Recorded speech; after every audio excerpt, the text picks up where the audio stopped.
So that's my Royal Enfield Classic 350 with some decent modifications on it. As you can see, wide handlebar, which is very good. It actually helps me control the bike even with the pillion very nicely.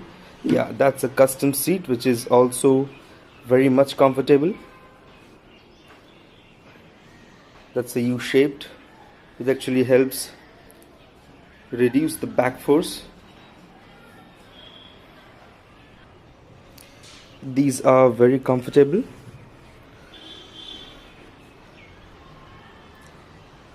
And now let's go for the exhaust. That's this original SANS Bottleneck exhaust. Yeah, I'll just start up my bike so I can let you hear their voice.